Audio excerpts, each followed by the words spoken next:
who are some Royals that need to step up down the stretch as we continue to fight for a playoff spot and potentially win the division? Now, the parameters here, it cannot be one of the go-to guys we already know about. The core, the Cole Ragans, the Seth Lugo, the Salvi, the Bobby. I'm gonna even say Vinny's off the table now too. Right. But let's go. Give me one guy on the pitching side, one guy on the field that you think needs to step up down the stretch to keep the boys in blue at the top of the wild card race. I'm going to start in the field. I'm interested to see who yours is because it really came down to two people for me. It came down to Michael and MJ. And I kind of just ended up actually taking Michael off because, like, even when he's not hitting, he plays great defensively. He's a threat on the base pass. I mean, dude might be the best base runner in all of baseball. Like, his sprint speed is like 70th percentile, significantly slower than Bobby. Dude's a better base stealer than Bobby. Yeah. like he takes the X-rays. Like, Michael, there's a lot of things Michael can still do for you, even if he hits 240 the rest of the year. And Bobby is top 5 in steals, and Michael's ahead of him, by the way. Yeah, exactly. So there's a lot of other ways that Michael can contribute. There isn't a lot for MJ, so I think that's the guy that really needs to get going. Like, I don't need him to be hitting 250, but, like, flirt with that 750 OPS the rest of the way, hit a couple homers, just get on. Like, he's trying so hard. Like, I know I didn't have an opportunity to watch the game yesterday, but he got called out on strikes twice on a 3-2 pitch because he's trying to walk his way out of it. One was probably a ball, one was clearly a strike, but, like, he's trying to walk his way out. Then he does make a hit, and he's, like, trying to take the extra base.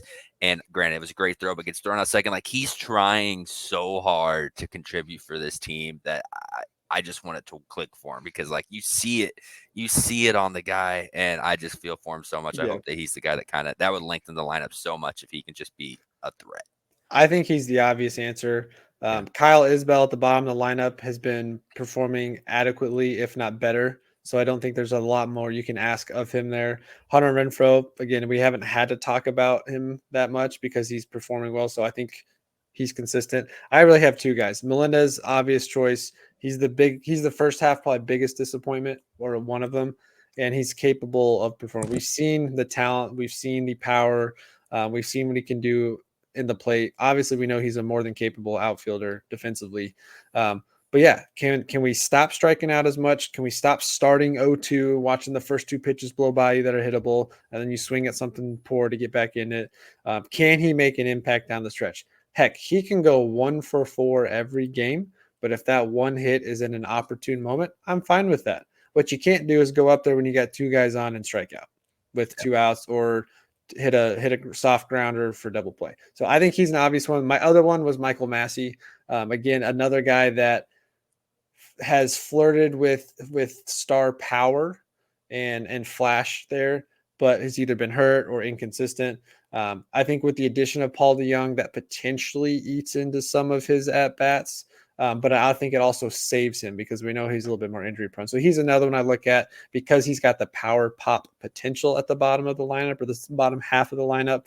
And I think he's one that maybe instead of playing 4 games a week, he plays 2 to 3, and he's getting more consistent playing time in those games he's playing, and just gets more focus. So I think those are the two guys that I would say offensively or on the field, if they step up. The Royals, I think already have a relatively deep lineup now. Again, that could change in 2 weeks, but right now their depth looks really solid. If those two guys can pick it up a little bit more and continue to add some value there, I think the Royals have a very deep lineup that translates to winning baseball on the field. Yeah, that's my take there. Nice. And, like, for the arm, we're going, like, it just needs to be one of the right-handed relievers. Like, if we really want to get down to, I know that's not as fun, but it needs to be one of Harvey or MacArthur. And my bet would be on Harvey to fix it because he's got the better stuff and the more experience. But, like, if Harvey can turn it around and get going, again, it's only like 4 or 5 outings. Like, it's not quite yet panic mode, but we're getting close. Then you're feeling so good because, like, Long, Zerpa, and Bubic have been very solid as lefties. And we've seen what Ursic's done in Oakland and what he's done in a short stint here in Kansas City. Like, give me Harvey to throw some gas, and all of a sudden you've got 5 deep with veterans in Stratton and Smith at the bottom of it who, again, Not always the flashiest, not always the most fun to watch, but if those are your 7, 8 guys out of the pen, those guys know how to get out. So they won the World Series last year. Like, Yeah. I'm okay with them being the 7th and 8th guys in the pen. Your pen goes from a roller coaster to feeling like nails if one of those two guys can fix it. Yeah, it feels like Harvey needs to be the guy because Yeah, you traded for him, yeah, and you and traded a because significant piece, yeah, Caden Wallace. and MacArthur's young and not quite proven. Obviously, the general had a good start to the season, but you got to feel like it's definitely Hunter Harvey there. Maybe a little bit of John Schreiber too, because again, you went and acquired him in the offseason for this type of role. Not that he's been bad, he just hasn't performed consistently at the level we He need doesn't him have the to. strikeout stuff Yeah. either. Yeah, the swing. Yeah, all. I mean, we talked about that with Jack about a month and a half ago. All four of those pitchers the Royals acquired in the offseason came in with pretty solid numbers, and they've all pitched worse this year, outside of maybe Will Smith as of late. But I also look at another guy. I agree with you. It's one of those guys in the bullpen. I'm also going to put it on Brady Singer. I Yeah, think Brady Singer has the potential to be the best of the 5-man rotation down the stretch. He's got the most innings in a Royals uniform. He's been there plenty of times. I think he also has the least amount of pressure in the rotation on him currently because of what Lugo and Ragans are doing. And Michael Wacha is a proven veteran, so you're not really worried about him. So I think Brady's in a nice spot there. With Alec Marsh going down, you don't have that younger pitcher kind of pushing behind him. You've got 4 veterans around. Well, I guess Ragans is not a veteran, but you got 3 proven veterans around you that aren't going anywhere, and then you've got an ace caliber pitcher in Cole Ragans that you're not really competing with. So I think Brady's got a nice spot there. Go out there every 5 games, throw 6 innings. I'd love to see his strikeouts tick up a little bit more. His strikeouts are down, but he's pitched pretty well. He's not really giving up a ton. He's keeping you in it. He's going deeper into the games. He's not getting frustrated on the mound like we've seen in the past. I think he's a guy that if he steps up down the stretch and goes on a 5 outing appearance of less than 5 runs, averaging 6 strikeouts a game, I think he really puts the Royals in a nice spot because of the length they have in that rotation. If he can really hold up his end of the bargain there and deliver, then you feel really good. I mean, Vern says it all the time. Most night in and night out, the Royals have the better pitching matchup. And if yeah. Brady's that guy and he becomes that extra X factor weapon, I think he could maybe have the success we were hoping to see RIP Jordano Ventura have when they try to use him out of the bullpen in the playoffs. Because I don't know if Brady gets the bump as a starter in the playoffs, He's potentially. a 288. He has a 288 That's the thing. ERA. He's been so quietly good, but I It think you depends. still go Lugo, Ragans, and Waka because I don't think Waka's coming out of the bullpen anyway. But I think Brady could be that guy. He's got the stuff.